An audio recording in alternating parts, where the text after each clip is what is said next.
మా సంఘానికి కొంత అమౌంట్ కూడా నేను కన్స్ట్రక్షన్ ఇస్తానని మీకు చెప్పాను.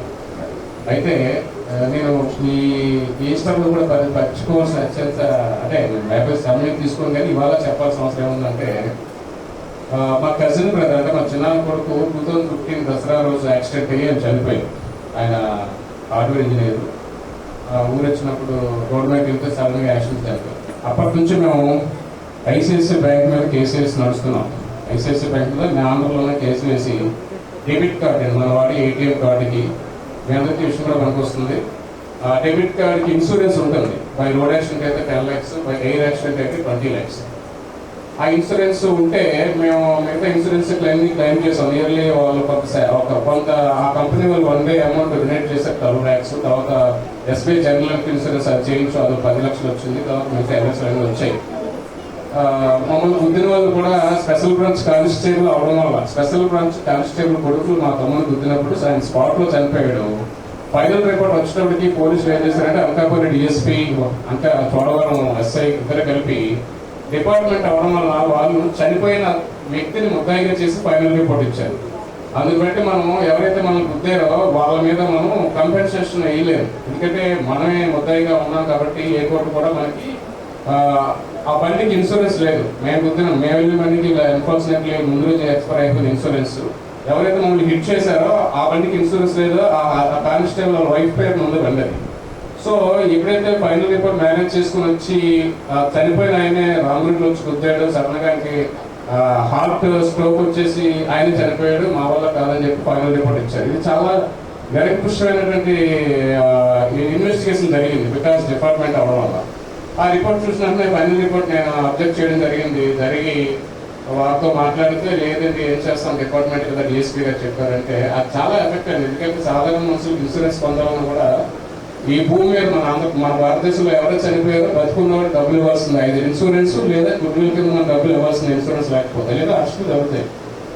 దీన్ని మేము పట్టుకెళ్ళి హైకోర్టులో కేసు ఫైల్ చేసాం. అంటే ప్రైవేట్ కంప్లైంట్ ఎవరి మీద డిఎస్పీ మీద సిఐ మీద ఎస్ఐ మీద ముగ్గురు మీద ఇన్వెస్టిగేషన్ సరిగ్గా చేయలేదు. వేరే పోలీస్ స్టేషన్కి మార్చమని వేరే ఆంధ్ర డిఎస్పీలోకి మార్చమని మాకు ప్రైవేట్ కంపెనీకి వెయ్యాలి. అనకాపల్లి మా రీజన్ అక్కడ కంప్లైంట్ చేయడానికి ఏ అడ్వకేట్ ముందుకు రాదు. ఆ రోజు నేను లా రిలీవ్ అయ్యి 1 or 2 years అయింది. నేను బార్ ఎగ్జామ్ రాయలేదు. సో అందుని బట్టి నేను ప్రాక్టీస్ చేయడానికి కుదరలేదు కేసు వేయడానికి. ఇన్ఫాక్ట్ పోలీసులు కేసు వేసామంటే ఆ లాయర్కి ఏ కేసులు రావు, వారిని ఇబ్బంది పడుతుంటారు. ఎందుకంటే పోలీసులు లాయర్లు కలిసే ఉంటారు ఆ విషయాల్లో. చాలా మంది కేసు వేయడం ముందు అనకాపల్లిలో ప్రేమ్ కుమార్ అని చాలా క్రిమినల్ లాయర్, ఆయన కూడా ముందుకు రాలేదు. ఎందుకంటే పోలీసుతో మాట్లాడడం సరే వైజాగ్లో ఎవరో రాలేదు. ఇది ఎక్కడ కాదు మన డైరెక్ట్గా హైకోర్టులో ఫైల్ చేస్తాం. హైకోర్టులో ఫైల్ చేస్తాం. ఆ తర్వాత స్టేట్ డివైడ్ అవ్వడం, అమరావతికి షిఫ్ట్ అవ్వడం, దీంతో మళ్ళీ లిస్టింగ్ కాకపోవడం ఆ కేసు ఇప్పటికీ మేము దాని మీద ఫైట్ చేస్తున్నాం. అయితే ఆ చిరుకుపోయిన కుటుంబానికి ఎంతో కొంత మేలు జరగాలని చెప్పినప్పుడు పలాసలో వర్క్ చేస్తున్నాను. నేనే చూశాను గూగుల్లోకి వెళ్ళి ఐసిఐసిఐ టైటానియం కార్డుకి ఇన్సూరెన్స్ ఏముందని చూస్తే వాడు గూగుల్ క్లియర్గా పెట్టాడు. ఈ కార్డు వాడిన వాళ్ళకి మినిమం పర్చేస్ 500 rupees చేస్తే 10 lakhs by road accident, 20 lakhs by air accident అని పెట్టాడు.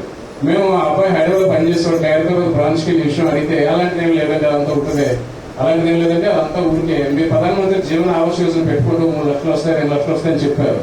నియరెస్ట్ బ్రాంచ్ అనకాపల్లి వెళ్ళినప్పుడు కూడా వాళ్ళు అదే సమానం చెప్పారు. అప్పుడు మేము ఏం చేస్తామంటే యాజ్ పర్ ఆ సైట్లో ఇప్పటికే ఉంది ఆ కార్డుకి ఇన్సూరెన్స్ ఉందని నేను నోటీస్ సర్వ్ చేశాను.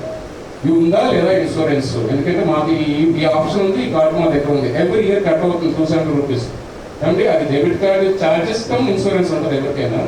అడిగితే లేదన్నట్టు మాట్లాడు. అప్పుడు ఏం చెప్పారంటే ఐసిఐసిఐ లంబార్డ్ మీరు అప్రోచ్ అవ్వండి, ఐసిఐసిఐ బ్యాంక్ నుంచి మేము కొంత బల్క్ ఇన్సూరెన్స్ కట్టేస్తాము, దట్స్ స్పెషల్ ఇన్సూరెన్స్.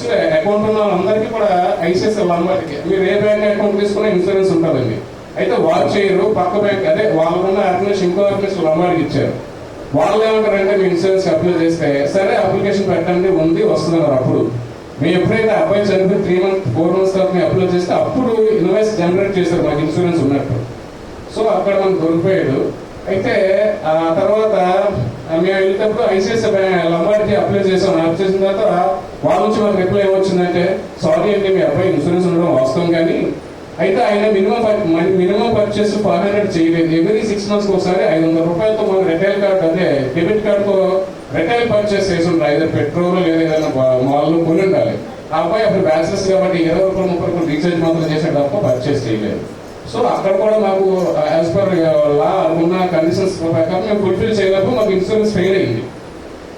ఆ తర్వాత ఇక లాభం లేదు, మనకు లంబాడుతో పని లేదు, మనకి ఐసిఐసిఐ బ్యాంక్ అకౌంట్ ఉంది, వాళ్ళే ఇన్సూరెన్స్ ఇచ్చాడు, దీని సంగతి తేల్చాలని ఐసిఐసిఐ బ్యాంక్ పార్టీగా చేర్చి మా చిన్న పార్టీగా చేసి మీ కోర్టులో మన Vizag state council district council consumer ఫోరంలో ఇస్తే గెలిచాం. క్లియర్గా జడ్జి గారు ఒకటే చెప్పారు, మీ దగ్గర ఇన్సూరెన్స్ కట్టాడు, నువ్వు అలా చేస్తే ఇలా ఉందామండి. ఒకవేళ మనకు వాడు ముందే చెప్పుంటే నీకు ఇన్సూరెన్స్ కార్డు ఇచ్చాను, ఆ కార్డు నువ్వు 500 మినిమం పర్చేస్ చేయాలి, ఆ టర్మ్స్ అండ్ కండిషన్స్ మనకు ఆడ మెమరాండం అమౌంట్ ఇచ్చుంటే, అదే వాళ్ళకి మనకి అండర్స్టాండింగ్ ఇచ్చుంటే మనం ఫుల్ఫిల్ చేస్తాం. ఊరికే కట్ చేసేసుకోవడం మన దగ్గర అమౌంట్ ఒకే అడిగితే లేదు రిటైల్ పర్చేస్ లేదని చెప్పి లేనిపోయిన కారణం చెప్పడం చేస్తే ఆయన ఒప్పుకోలేదు. ఎప్పుడైతే ఒప్పుకోలేదో డిస్ట్రిక్ట్ కౌన్సిల్ లో గెలిచామండి.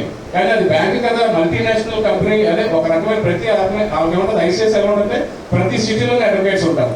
మనమైతే హైకోర్టుకి వెళ్ళాలి, సుప్రీంకోర్టుకి వెళ్ళాలి, అక్కడ మళ్ళీ అడ్వకేట్ అపాయింట్ చేసుకుని మనం వెళ్ళాలి, కానీ వారికి ప్రతి చోట లాయర్ ఉంటాడు. ఇక్కడ ఏదైతే డిస్ట్రిక్ట్ కౌన్సిల్ లో గెలిచాం 2017లో గెలిచాం, 10 lakhs + 4% ఇంట్రెస్ట్ 12 లక్షలు గెలిచాం. కానీ వాడు ఇవ్వలేదు, ఒప్పుకోలేదు. ఇది నేచురల్ జస్టిస్ వ్యతిరేకంగా ఉందని చెప్పి స్టేట్ కౌన్సిల్కి వెళ్ళాడు. స్టేట్ కౌన్సిల్కి వెళ్తే అప్పుడు అమరావతి ఫస్ట్ హైదరాబాద్ ఉంది, తర్వాత అమరావతి షిఫ్ట్ అయింది. ఇలా తిరుగుతానన్నా ఎక్స్పెండిచర్ పెడతానన్నా ఒక మంచి రోజున స్టేట్ కౌన్సిల్ కూడా గెలిచాం. ఏదైతే డిస్ట్రిక్ట్ కౌన్సిల్ లో జడ్జ్మెంట్ వచ్చిందో అది కరెక్ట్గా ఆ అబ్బాయికి ఇన్సూరెన్స్ ఇవ్వాల్సిందే అని చెప్పి డిస్ట్రిక్ట్ కౌన్సిల్ కూడా వచ్చింది. వాళ్ళ ఆర్గ్యుమెంట్ ఏంటంటే, సార్ మేము ఐసిఐసిఐ బ్యాంక్ మాకు సంబంధం లేదు, లంబార్ని యాడ్ చేసుకునే పార్టీగా మమ్మల్ని యాడ్ చేయొద్దు, వాళ్ళతో మీరు పడండి అంటే, లేదు మా దగ్గర మీ దగ్గరే అకౌంట్ ఉంది, మీరే కట్ చేసారు, మీరే ఇవ్వండి మేము అర్గ్యూ చేస్తున్నాం. అది మొండే ఆర్గ్యుమెంట్ అనే ఏది మన నేషనల్ కౌన్సిల్ అంటే సుప్రీంకోర్టుకి అప్పీల్కి వెళ్ళాడు. మనకు తెలియకుండా సుప్రీంకోర్టు అప్పీల్ ఏదైతే కౌన్సిల్ వెళ్ళిందో జడ్జి గారి ముందు అదే కొట్టేశాడు. ఇది 2 కౌన్సిల్లో గెలిచి వచ్చిన కేసు నేను అప్పీల్ ఇవ్వను, నేను దీని మీద స్టే ఇవ్వనని చెప్పి కొట్టేశాను. అక్కడితో ఆగలి కదండి, డిస్ట్రిక్ట్ స్టేట్ నేషనల్ కౌన్సిల్ అంటే ఢిల్లీ వరకు, అక్కడ కూడా ఆగలేదు. ఐసిఐసిఐ బ్యాంక్ సుప్రీంకోర్టుకి వెళ్ళిపోయింది. ఫైనల్ జడ్జిమెంట్ అనమాట. ఈ 3 కౌన్సిల్లో నేచురల్ జస్టిస్ వ్యతిరేకంగా ఇచ్చాయి, ఏమంటే మాకు న్యాయం చేయండి, వారికి న్యాయం చేయమని, చనిపోయిన మానేసి వారికి న్యాయం చేయమని కోర్టు సుప్రీంకోర్టులో స్టే అడిగితే 5 lakhs డిపాజిట్ కట్టిన తర్వాత వైజాగ్ లో స్టే ఇచ్చారు. ఇచ్చిన తర్వాత మమ్మల్ని రమ్మన్నారు. మేము మళ్ళీ సుప్రీంకోర్టులో ఆర్గ్యుమెంట్ చేయలేదు. నాకు కానీ వైజాగ్ లో అయితే అధికారులు ఉన్నారు, సుప్రీంకోర్టు సెపరేట్ గా లైసెన్స్ కలిగి ఉండాలి, వారే అర్గ్యూ చేయాలి. నేను 1 లక్ష రూపాయలు పెట్టి అడ్వకేట్ పెట్టాం అక్కడ ఒక అడ్జర్న్మెంట్ కి, ఒక వాయిదాకి. కాబట్టి తీరా చూస్తే ఆయనకి మన కేసు వాళ్ళు ఫస్ట్ నుంచి ఫ్యాక్షన్ తెలియదు కదా, మళ్ళీ వైజాగ్ నుంచి మళ్ళీ ఫ్లైట్ లో నేను అడ్వకేట్ ఆయన కేసు అంతా బ్రీఫ్ చేస్తే, సరే అప్పుడు జడ్జి గారు కూడా చెప్పారు, మీరు మర్యాదగా తెలిస్తే తెలచండి, లేదా 1/3% అంటే 3 రెట్లు ఫైన్ వేసి ఇచ్చేస్తామని చెప్పాడు హైకోర్టు. ఇది ఐసిఐసిఐ బ్యాంక్ వాళ్ళకి కావాల్సిన 12 లక్షలే, 3 12 36 లక్షలు నేను అవార్డు ఇచ్చేస్తాను, డిగ్రీ ఇచ్చేస్తాను, ఖచ్చితంగా మీరు పే చేయాల్సి వస్తుంది, త్వరగా తెలుసుకుందంటే నేను ఇవన్నీ చేసిన తర్వాత అంటే నాకు గొప్పతనం చెప్పట్లేదు, కానీ మా వాళ్ళు వదిలేశారు. ఆయన సుప్రీంకోర్టు మనమే వెళ్తాం, డబ్బులు ఎన్ని ఖర్చు పెడతాం, అంతవరకు మనం కరెక్ట్గా అని. ఇన్ఫాక్ట్ బ్యాంకులు కూడా అలాగే చేస్తాయి, ఎందుకంటే మనం సుప్రీంకోర్టుకి వెళ్తే ఎవరు రారు, ఎక్కడో వేలుముద్ర పెట్టిన సుప్రీంకోర్టుకి వచ్చినంత ఆర్గ్యూ చేస్తారని చెప్పి వాళ్ళు ఒక రకమైనటువంటి అహంభావంతో ఉన్నారు. అయితే నేను ఈ చర్చికి డొనేట్ చేసిన తర్వాత నాకు ఒక ఆలోచన హైదరాబాద్ నుంచి, సార్ మీరు చాలా పెద్ద కోటి కేసు వేశారు కదా, మీతో మాట్లాడదాం అనుకున్నాను. ఐసిఐసిఐ బ్యాంక్ 2 స్టేట్ల అడ్వకేట్ నాకు ఫోన్ చేశారు. ఏంటంటే అంటే మీరు కేసు వేశారు కదా, దానికి నెక్స్ట్ నెల 28వ వాయిదా ఉంది, ఫైనల్ ఆర్గ్యుమెంట్, మాకు 36 లక్షలు ఇవ్వాల్సి వస్తుంది. మేబీ మేము మేము గెలిస్తే ఏదైనా జడ్జి గారు డిస్క్రిమినేషన్ ఆఫ్ ది జడ్జ్ కదండి, లాస్ట్ లో సుప్రీంకోర్టు మనకి వేరే కోర్టుకి వెళ్ళడానికి అవకాశం ఉండదు, ఓడిపోయామో మనకి డబ్బులనే పోతాయి, గెలిస్తే వస్తాయి. ఆయన ఫోన్ చేసి, సార్ ఒక 5 లక్షలు ఇస్తాను, కేసు వాపస్ తీసుకున్నారు.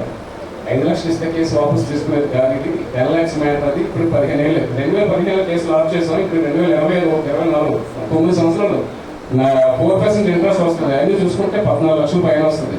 లేదు సార్ నేను కోర్టులో ఆర్గ్యూ చేస్తాను, కోర్టు డబ్బులు పోయి పర్వాలేదు మేము ఆర్గ్యూ చేస్తామంటే, లేదు సార్ ఎందుకంటే మీరు ఓడిపోతారు.